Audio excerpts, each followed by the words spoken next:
Sanji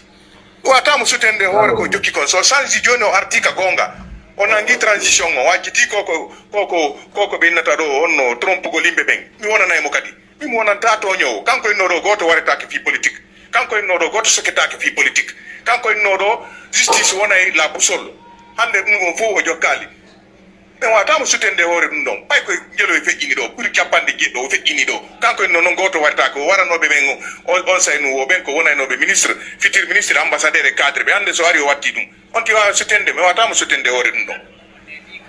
Assalamu alaikum ara mi yuri kam fola landis ko jawante parti jimo ala tahara ko jawante parti jimo wombe sibude fode ay Image Diallo donc ara ko nandi rono en continue do gasa nani yewtere den en continue kadi fa explication kranjon mi arta e morom ono journaliste ben do mari problème goy no do mari problème fi ala giselu no ani on tro ono journaliste ben ala giselu fo no ande a joni vice président o haali do o pano do warede ala giselu do gal lagine do hande do gal lagine be akizumo do hore ko ala wonana ala giselu yalti yayi andi o affaire ergine mamar silla ni na gonga ala giselu arta e de balde ala giselu la ta kaso Nelson Mandela wala ali kaso Alpha Condé wodo ay stay na gotum kanko be nangono mo pine en 98 monsieur Maz no andi baybe artiri mo do o sokano do dubi jube wadde mo kondane mo dubi joyi dubi didi bay hendi be akitimo ala giselu ara e de balde on fami ala giselu la ta maison centrale kono mi sikki no maison centrale no fandana ala giselu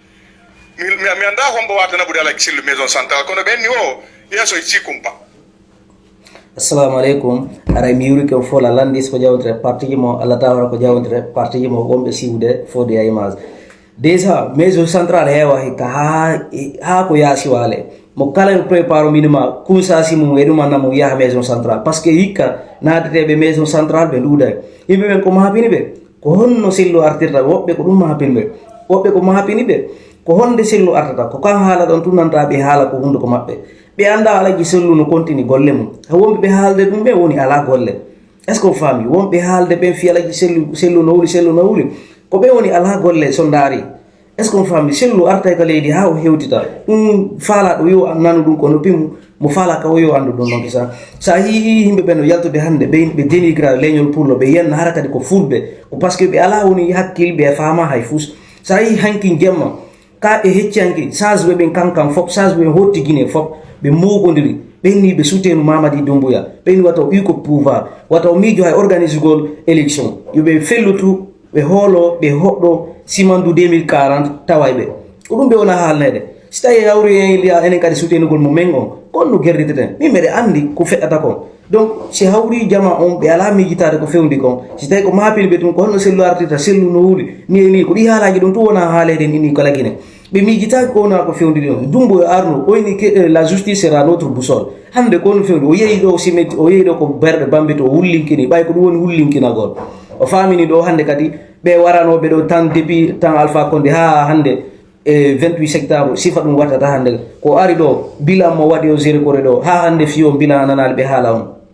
ananta be hala fiyo bilan jamais de la vie be daro do be na kambe yo pullo arti yo siyo ala gisel ko be fala hinyugol mo jude me be anday si be memi on na ko be me mata ko hediti ben ko be memi ko be da fi mabbe de wona gotu nde o heddido do billahi nyande o arti lagindo minma jam wale kadi nyalla kadi be iwa kadi ko pouvoir droit do joda do joro io jama o menten dum ko hore mabbe gila hande donc présidentiel be artay ino be huli ko be anda hay fuse mudum kambe be continue golle mabbe ko be ala be golle won continue hala do inna yala gisel arto to gare na jutingo yewtore don andi yewtudo nde yewtere den do ko ade jo wakkili do ko ade jo mo andu don fimo inete do bari Mamadou Alpha IFDC donc la tori militant be IFDC be fo wata be daru CNRD ko fetinire jama do buudi e quartier e village be yabe tawtebe wata be daru no yobe jodo be wakkilo be continue combat mabbe fédéral be fopkari woni Belgique woni France woni Angola woni États-Unis fu jama on jodo wakilo moja harabe daraki e darugol ko feddata ko CNRD be ko be feddide ni donc wata be daru ko feddata ko feddeno labe